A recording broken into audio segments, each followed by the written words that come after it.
Should you become an auto mechanic in 2021? In this video, we're going to go over some pros and cons. We're going to go over the compensation of auto mechanics across the United States. We're also going to go over the job market. What exactly happened to auto mechanics last year during the pandemic? Did many of them lose their jobs? We have the answer. We're also going to go into one of the greatest reasons why people should consider becoming an auto mechanic. But first, what is an auto mechanic and what do they do? Auto mechanics diagnose, adjust, repair, and overhaul vehicles. Often they are testing and analyzing different components and systems within vehicles. They inspect vehicles for damage and record findings so that necessary repairs can be made. They often repair brakes, troubleshoot fuel, ignition, and emissions control systems, tear down, repair, and rebuild power systems, steering systems, and linkages. And often they're changing spark plugs, fuel filters, air filters, and batteries. Auto mechanics are on their feet pretty much all day, so this is a pretty labor-intensive job. It also can be a little dangerous. Auto mechanics can get injured on the job. To become an auto mechanic, first you need at least a high school diploma. Then often you can get some kind of certification or even an associate's degree to really enter this occupation. The requirements to become an auto mechanic definitely kind of depend on where you end up working, whether it's for a dealership or maybe a privately owned shop. And this does get to one of the advantages of becoming an auto mechanic. The barrier to entry isn't terribly high. It doesn't cost tens of thousands of dollars and time and education. You can start working pretty soon after high school. Next, we'll get into the compensation of auto mechanics across the entire country. And for this, we're using the Bureau of Labor Statistics data. And this is data from 2020. According to the Bureau of Labor Statistics, the average base salary for an auto mechanic in the United States was $46,760. This was less than, say, aircraft mechanics, electricians, elevator mechanics, HVAC techs, plumbers, and solar panel installers.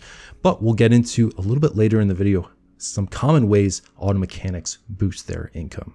And there is some good news regarding compensation for auto mechanics. In the year 2000, the average base salary was $30,780. This rose to $46,760 as a base salary. And this all these numbers are for 40-hour weeks. They don't include overtime. Auto mechanics can definitely boost their income quite a bit, commonly earning time and a half above 40 hours a week. And then in certain states or companies, they can earn double time. But in 2020, their average base salary rose to $46,760. This gives us an average 2-decade wage growth of about $760 per year. But within the past couple of years, since 2015 to 2020, the wage growth has been $1,000 per year. So wage growth has actually increased for auto mechanics in the last couple of years. If we were to take the average 2-decade wage growth, by 2024, the average base salary for a 40-hour week all through the year would be $49,804. By 2013, this would rise to $54,370 per year, assuming 40-hour work weeks. Also, there are certain parts of the United States that tend to pay auto mechanics more than others. In fact, it was found that Washington, D.C. has the greatest average base salary for auto mechanics, with an average base salary of around $65,000 for assuming 40-hour work weeks.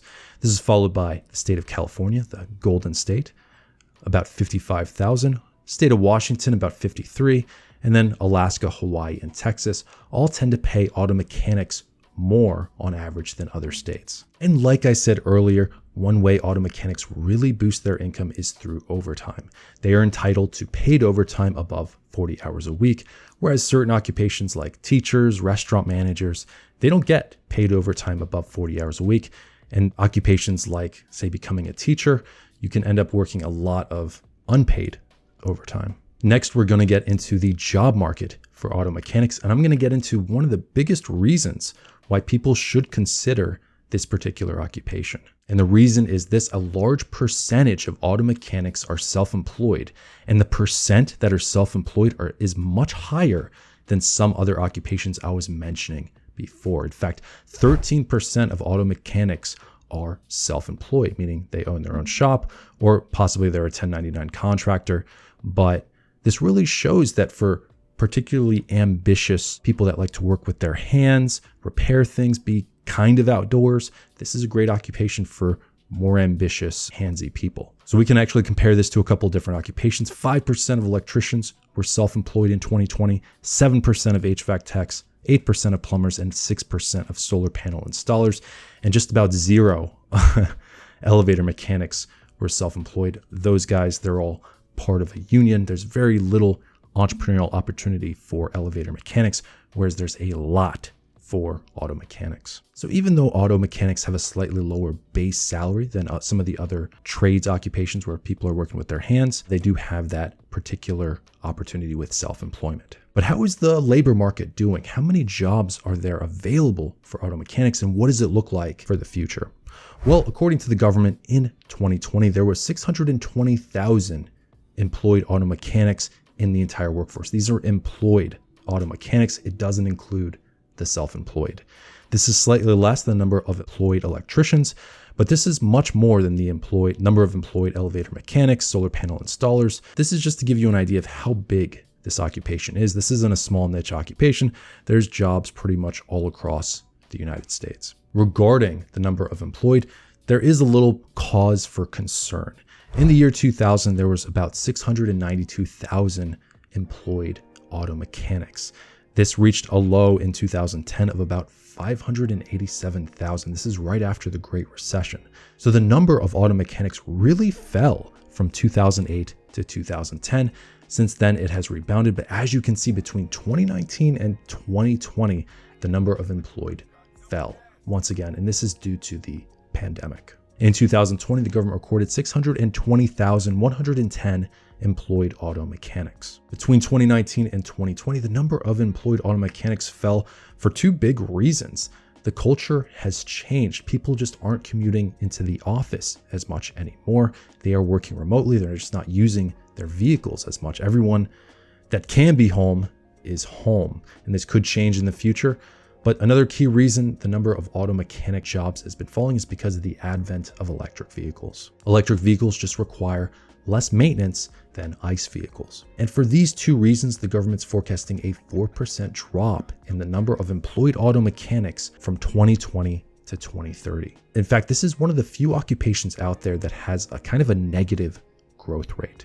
The government is forecasting a 4% loss in auto mechanic jobs, a 5% increase in aircraft mechanics, 8% increase for electricians, and a staggering 51% increase for solar panel installers. So for most occupations out there, they're expecting growth, but for auto mechanics, they're anticipating job losses into the future. If this does pan out and there's a 4% loss, by 2024, there'd be around 610,000 employed auto mechanics, and by 2030, there'd be about 595,000 employed across the country. So a loss of about 25,000 jobs over 10 years. So that is the government forecasting going into the future. One thing I really like to do is to get a real-time estimate of the demand for people in different occupations. And the way to do this is to look at the different job boards and look at how many job postings there are for different occupations. I use 3 different job boards: Glassdoor.com, Indeed.com, and LinkedIn.com. And I basically just search for auto mechanic in the United States, and I look at how many job postings there are. On Glassdoor.com, I found 24,137 job opportunities for auto mechanics in the United States. On Indeed, 53,347, and LinkedIn, 27,912 job postings. So then we can compare the number of job postings against the number of employed, and it actually looks pretty good for auto mechanics. There's plenty of job opportunities out there right now. So there is far more demand for auto mechanics than, say, I'm going to release a video in the future on elevator mechanics. I think there isn't that much demand for them right now. But as of right now, when you look at the number of job postings, it's really not that bad. This doesn't mean that there won't be a loss of jobs in the future, but as of right now, looks pretty good. Finally, one thing people love to do is to take a Myers-Briggs personality test, figure out their type, and compare it to people in different occupations. According to the Myers-Briggs company, there are certain Myers-Briggs personality types that are attracted to certain occupations. According to the company, the most likely Myers-Briggs type to become an auto mechanic is the ISTP. It is the crafter. This is followed by the ESTP, the persuader, the ENTP, the debater, and 4 was INTP, the thinker. Notice that all 4 of these types have a similar 4th letter. They have a preference for perceiving over judging. So those are some pros and cons of becoming an auto mechanic in 2021. The entrepreneurship rate of auto mechanics is extremely high, especially compared to some of the trades. The base salary is a bit lower, but auto mechanics do have the opportunity to work paid overtime. And in certain states like California, this could even turn into double time where their pay really kind of explodes. Unfortunately for auto mechanics, economists are thinking that there's going to be a lot of job losses over the next 10 years. This could be due to electrical vehicles, and this could be due to remote working culture. But we will have to wait and see what happens. If you enjoyed this video, definitely check out my electrician video or my plumber video, and I'm actually releasing an elevator mechanic video later this week. Thanks so much for watching, and I will see you in the next video.